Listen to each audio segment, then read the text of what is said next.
Oh, that's right. I was on Milokenia. And then that light swallowed me up.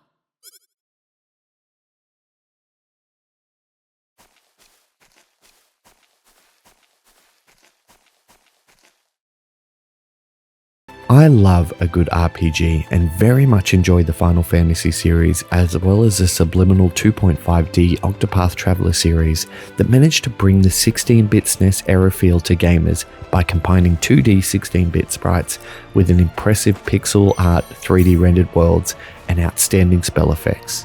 Star Ocean, the second story, originally debuted on the PlayStation 1 in the year 2000, and despite being the 13th best-selling title in Japan on that particular year, and a remake on the PSP in 2008, the game didn't seem to make waves in the Western market from a sales perspective, despite receiving critical praise.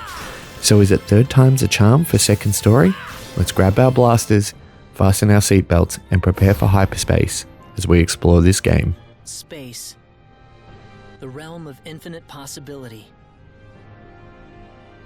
It has long inspired the dreams of billions. The second story R follows Claude C. Kenny as he's mysteriously transported while on a mission to the planet of Expel. He's quickly joined by Raina, a young woman with mysterious healing powers, and after a concise and captivating introduction, you are set on a journey to investigate the Sorcery Globe. I won't say much more about the story from here as I genuinely found it to be intriguing and hope you find it as captivating as I did. I find the first act of most RPGs tend to be heavy on exposition as well as trying to best integrate the game mechanics. However, Star Ocean didn't wait too long to unleash you onto the world, and the stories, while sometimes having tried and true tropes, manages to establish mystery while also being concise as not to lose the player's attention. The story is also driven by stellar voice acting and character dialogue that creates wholesome and heartfelt interactions between party members and important denizens in the world of Star Ocean. The game is presented with beautiful 16-bit sprites interacting with a gorgeously detailed 3D world.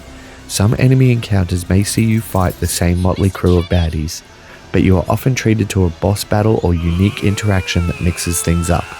Another great feature is the beautifully drawn HD portraits of main characters that pop up during dialogue, further portraying emotions amongst characters. The world, its towns, and environments are also beautifully detailed with gorgeous sun shafts breaking through trees, rivers running lazily through towns, or the sun lighting the bustling capital cities. It's clear that a lot of love and attention has gone into this remake, and I constantly found myself putting my headphones on and being totally absorbed in this brilliantly crafted world.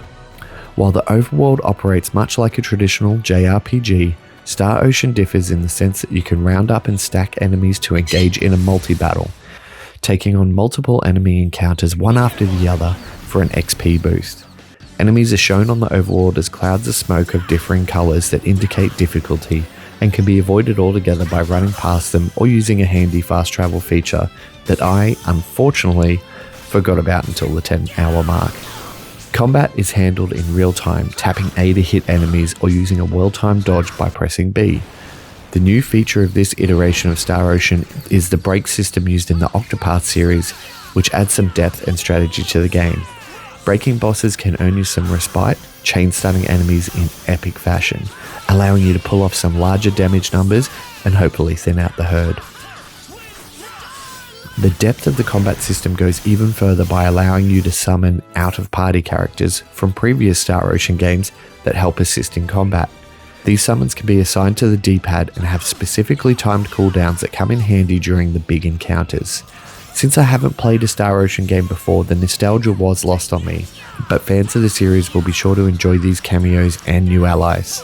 Another aspect of the battle is building up battle bonuses which go up in stages and offer bonuses in combat.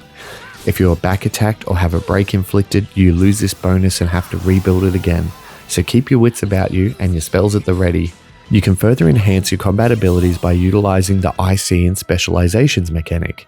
You can use earned battle points to strengthen combat moves or status effects, but more interestingly, you can learn and improve professions that offer combat bonuses while giving you access to new cooking recipes, alchemy, blacksmithing, and much more.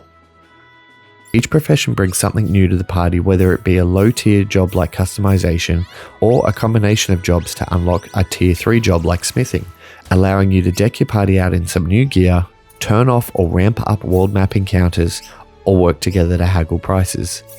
These professions and IC specializations are complex in nature, but easy to get the hang of thanks to the guild missions that provide you with materials you need to craft a specific item, as well as prompting the player with handy hints of what tier 1 jobs combine to make 2 jobs, and so on and so forth.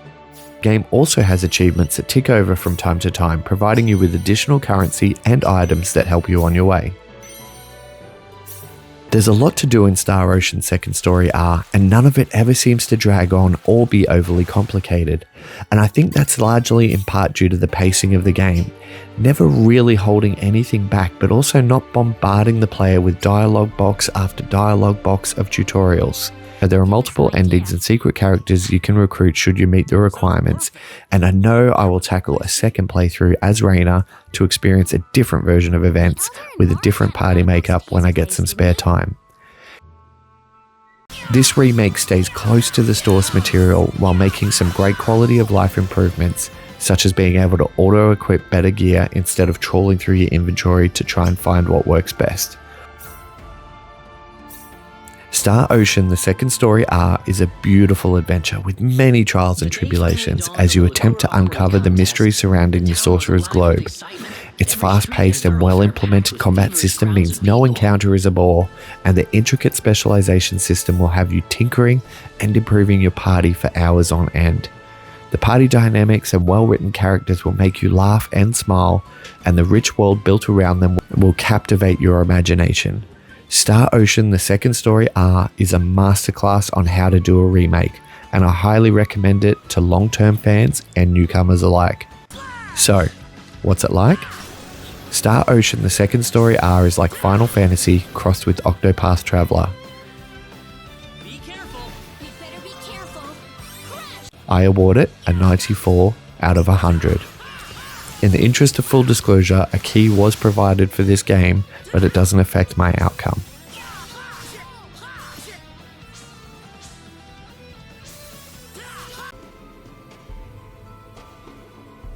It's you! You're the guys who've been messing with us!